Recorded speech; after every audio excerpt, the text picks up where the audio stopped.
तो आज का टॉपिक है दो चर वाले रैखिक समीकरण युग्म को वज्र गुणनखंड विधि से हल करना।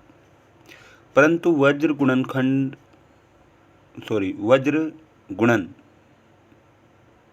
विधि, क्रॉस मल्टीप्लिकेशन मेथड। तो वज्र गुणन विधि जो है वो हमारा केवल तभी संभव है जब समीकरण युग्म का, रैखिक समीकरण युग्म का एक अद्वितीय हल हो, अदरवाइज वैसे वो पॉसिबल नहीं है। ठीक है, तो हम क्या करेंगे, वज्र गुणन विधि।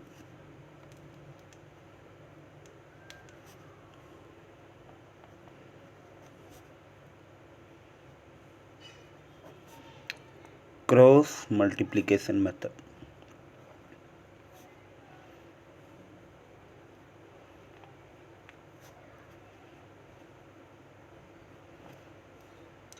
तो माना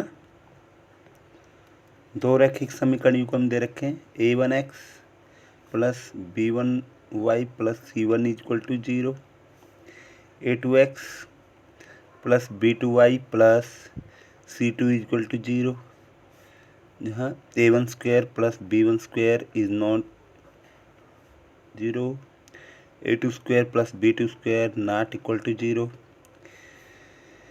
और वह a1 a2 b1 b2 c1 c2 not, ये सारे क्या हैं, वास्तविक संख्याएं। ठीक है, अब देखिए, हम कोई रैखिक समीकरण युग्म दिया है तो पहले उसको हम a1/a2 b1/b2 और c1/c2 का अनुपात को कंपेयर करके हम पहले ये पता कर लेंगे कि जो दिया गया रैखिक समीकरण युग्म है उसका कैसा हल है। अगर अद्वितीय हल है तो वज्र गुणन विधि से हम हल कर सकते हैं। ठीक है, तो उदाहरण क्या है, 5x जमा 3y बराबर 35। ठीक है, 2x जमा 4y बराबर 28।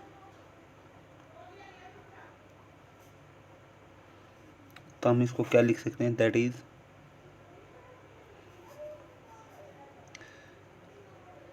5x जमा 3y घटा 35 बराबर 0, 2x जमा 4y घटा 28 बराबर 0। तो हम इसको कैसे करेंगे, तो a1/a2 क्या है, 5/2, b1/b2 क्या है, 3/4, c1/c2 क्या है, घटा 35 बटे घटा 28, 5/4। मतलब a1/a2 बराबर नहीं है b1/b2, इसलिए रैखिक समीकरण युग्म का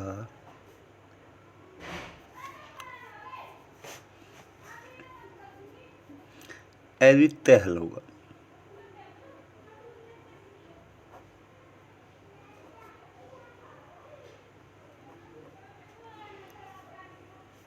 तो इसलिए x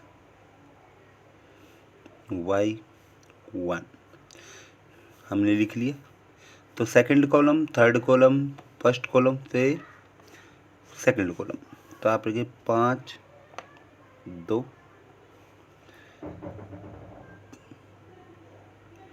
सॉरी सेकंड कॉलम 3 4 घटा 35 घटा 28, 5 2 3 4। तो x बटे इसकी गुणा घटा इन दोनों की गुणा, तो 28 दिया 84, घटा इन दोनों गुणा 140, y बटे इन दोनों की गुणा घटा 70 घटा इन दोनों गुणा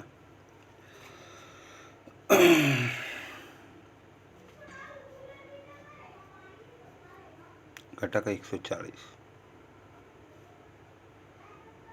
ठीक है, 1 बटे इन दोनों की गुणा,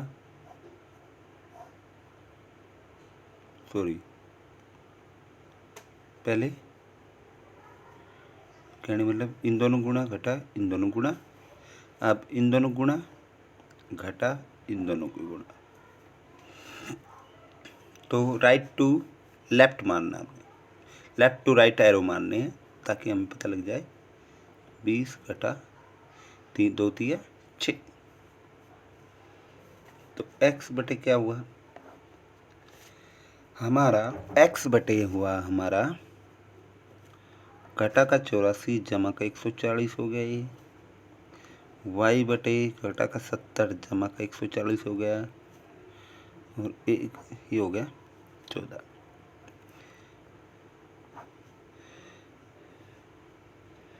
कितना हो गया 56,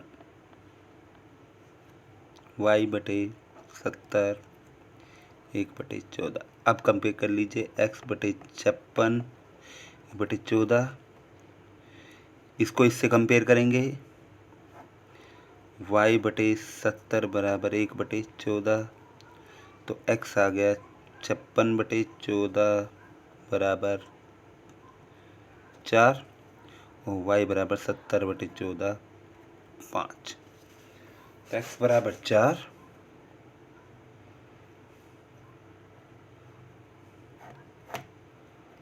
y बराबर 5।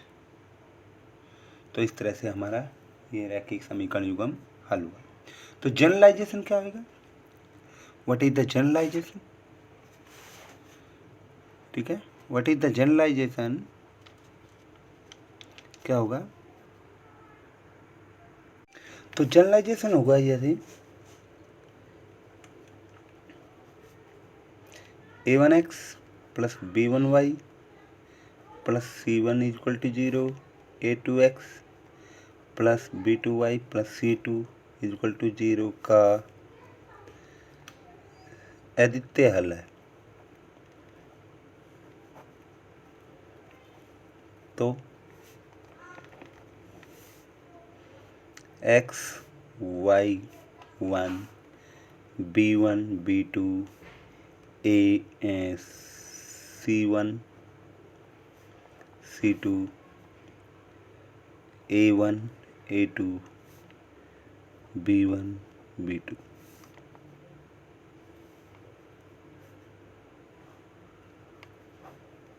आपका अपवर्ड में से डाउनवर्ड वाला प्रोडक्ट हटा देंगे, अपवर्ड में से डाउनवर्ड वाला प्रोडक्ट हटा देंगे। तो x क्या होगा, b1 c2 minus b2 c1 c1 a2 minus c2 a1 1 बटे a1 b2 minus a2 b1। तो x क्या होगा, इन दोनों को कंपेयर करेंगे तो x b1 c2 minus b2 c1 बराबर 1 बटे a1 b2 minus a2 b1। इसी तरह से y c1 a2 minus c2 a1 बराबर a1 b2 minus a2 b1। इसको दोनों के साथ ले लिए तो x क्या होगा, b1 c2 minus b2 c1 a1 b2 minus a2 b1, y बराबर c1 a2 minus c2 a1 बटे a1 b2 minus a2 b1। ये हमारा हल हो,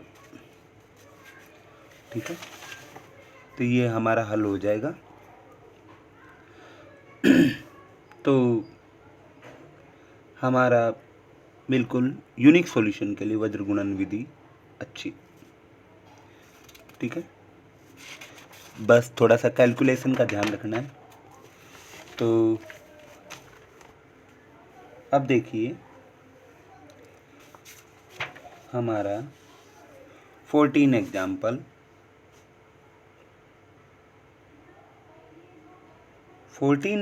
हम देखेंगे।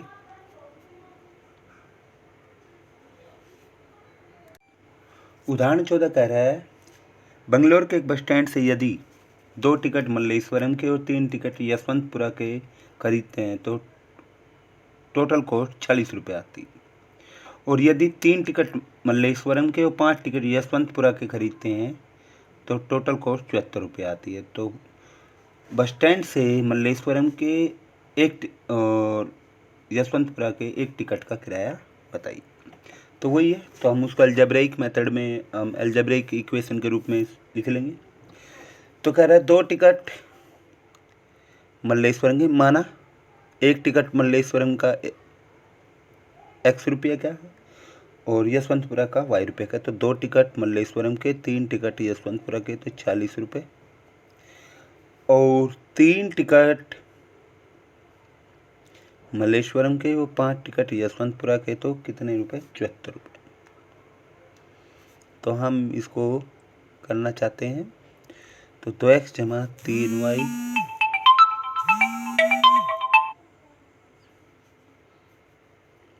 घटा 40 बराबर 0, 3x जमा 5y घटा 74 बराबर 0।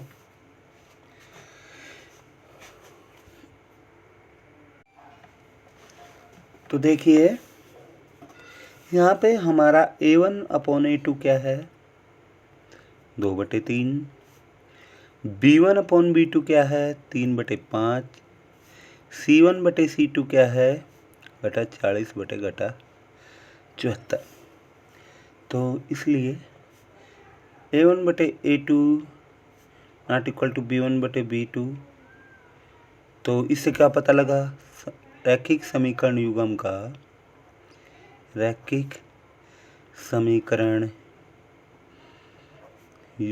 का अद्वितीय हल।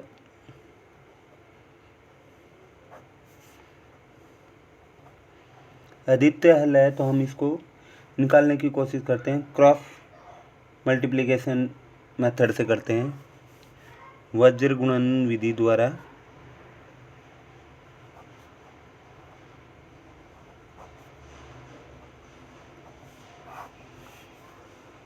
तो x y 1, हम सेकेंड कॉलम 3 5,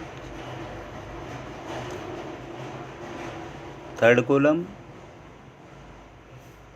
फर्स्ट कॉलम, फिर सेकेंड कॉलम। ठीक है, अब सीधा अपवर्ड में से ये डाउनवर्ड घटाया, अपवर्ड में से डाउनवर्ड घटाया, अपवर्ड में से डाउनवर्ड घटाया, ऐसे कर लेंगे। x/30, 3 घटा 74, 5 घटा 46, y 40, 3 घटा 74, 2 5 घटा 3 3।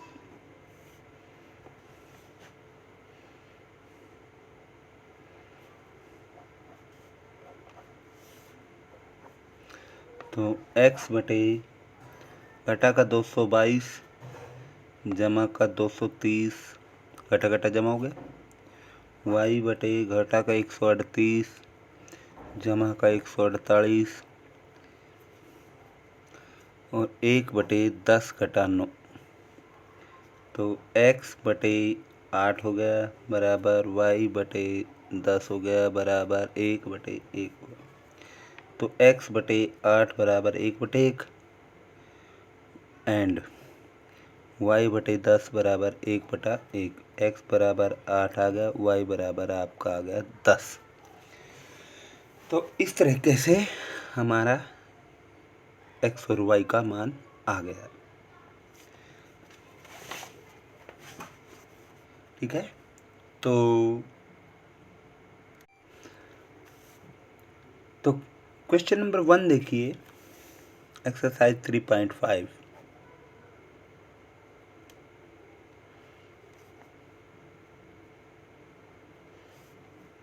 पहला क्वेश्चन देखिए, ये कह रहा है कि इसमें यदि यूनिक सॉल्यूशन है, पहले तो चेक कीजिए किसका यूनिक सॉल्यूशन है, मतलब किसका अद्वितीय हल है, किसी का कोई हल नहीं है और अपरिमित रूप से अनेक अलग अलग दे रखे। तो हमें पहले ये चेक करना है, कहने का मतलब हमें A1/A2, B1/B2 और C1/C2 को कंपैरिजन करना है, और यदि अद्वितीय हल है तो वज्र गुणन विधि द्वारा हमें उसका हल निकालना है। तो देखिए, पहला देखिए, x घटा 3y घटा 3 बराबर 0, 3x घटा 9y घटा 2 बराबर 0। तो A1/A2 क्या है, 1/3, B1/B2 घटा 3/1 घटा 9, 1/3, C1/C2 घटा 3/1 घटा 2। तो हम क्या देख रहे हैं, A1/A2 बराबर नहीं है, सॉरी, इसमें तो A1/A2 बराबर है B1/B2 के, बराबर नहीं है C1/C2 के। तो आप लिख सकते हैं यहाँ 3/2 लिख सकते हैं। तो रैखिक समीकरण युग्म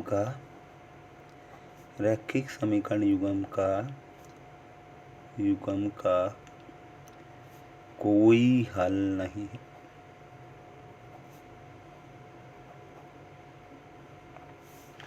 दूसरा पार्ट देखिए, 2x जमा y घटा 5, ऐसे लिख लेते हैं हम इसको, 3x जमा 2y घटा 8 बराबर 0।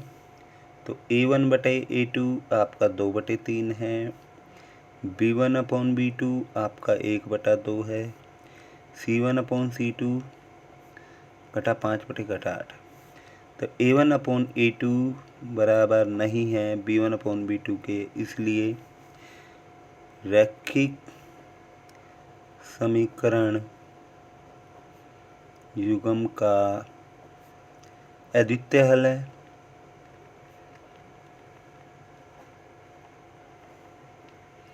तो इसलिए गुणन विधि द्वारा, वज्र गुणन विधि द्वारा, क्रॉस मल्टीप्लिकेशन वज्र गुणन विधि द्वारा हल कर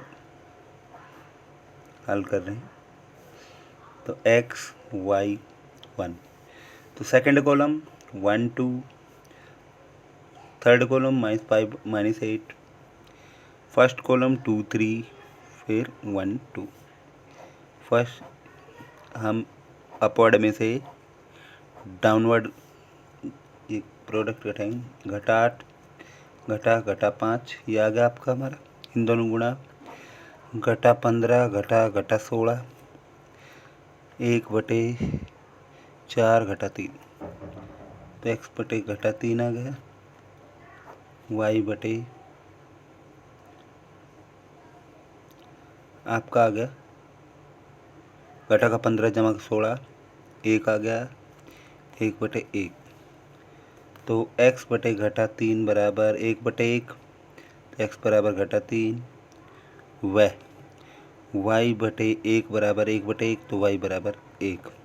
तो कहने का मतलब हमारा क्या आया, x बराबर घटा 3, y बराबर 1 आ गया।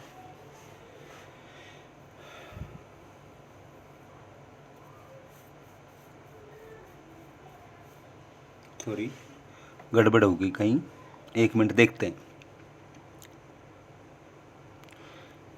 घटा का 8, ये आएगा हमारा 2 पंजे 10, तो 2 आ गया। तो ये हमारा x आ गया 2।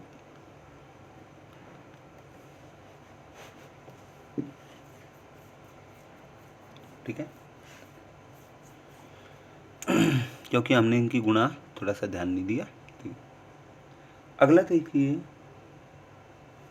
इसी प्रकार अब ये देखिए रैखिक समीकरण युग्म दे रखा है, तो इसको हमने C1 कांस्टेंट को लेफ्ट साइड लिया है, तो a1x plus b1y plus c1 equal to 0, a2x plus b2y plus c2 equal to 0 के रूप में रख लिया है। तो a1/a2 क्या आ रहा है हमारा 3/6, कहने मतलब 1/2। b1/b2 क्या आ रहा है हमारा घटा 5/10, कहने मतलब 1/2। c1/c2 क्या आ रहा है हमारा घटा 20/40, कहने मतलब घटा से घटा कैंसिल, 20 दूनी 40। तो कहने का मतलब a1/a2 बराबर b1/b2 बराबर c1/c2। इसलिए रैखिक समीकरण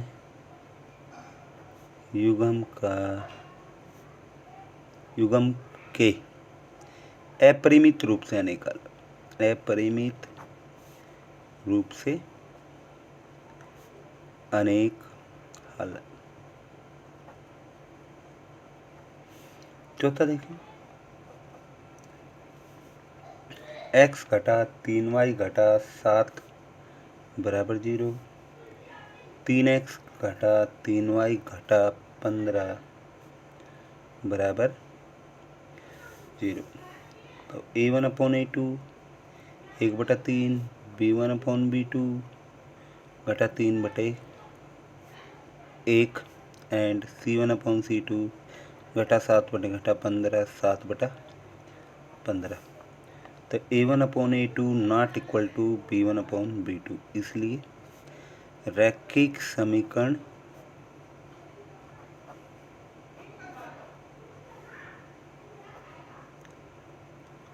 का अद्वितीय हल है इस वज्रगुणन विधि द्वारा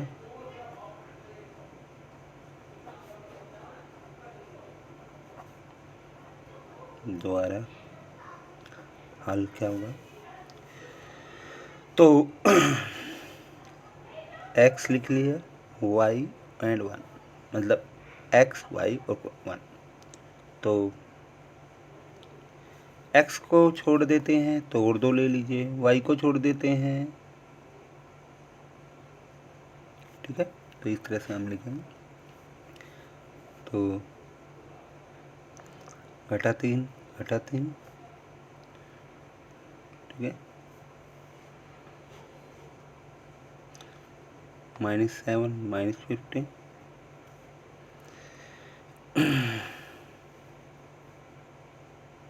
1 3 -3 x बटे इन दोनों की गुणा 45 घटा इन दोनों की गुणा 21 y बटे इन दोनों गुणा घटा 21 घटा इन दोनों की गुणा घटा 15 1 बटे इन दोनों गुणा घटा 3 घटा इन दोनों गुणा घटा 9। तो x बटे 24 y बटे घटा का 21 जमा का 15 घटा का 6 और 1/6। तो x इसको इसके साथ कंपेयर कीजिए, x बटे 24 बराबर 1/6, y बटे घटा 6 बराबर 1/6। तो x बराबर 24/6, कहने का मतलब 4 आ गया, और y बराबर घटा 6/6 घटा का 1 आ गया। कहने का मतलब हमारा हल क्या हुआ, x बराबर 4 और y बराबर घटा का 1। एक बार चेक कर लीजिए, 4 और घटा 1, ठीक है रखा, पहले में ठीक है। दूसरे समीकरण में रखा आपका 4 और घटा 1, ठीक है। तो हमारा एकदम x और y का मान आ गया। हम अपवर्ड में से डाउनवर्ड घटाते हैं। तो इस तरह से आप सभी को हल करके देख सकते हैं। आप कोई भी तो आगे जो नेक्स्ट लेक्चर में हम इनको और करेंगे, ठीक है। धन्यवाद। आप इसको नोटबुक में नोट करते रहिए और समझते रहिए। Thank you.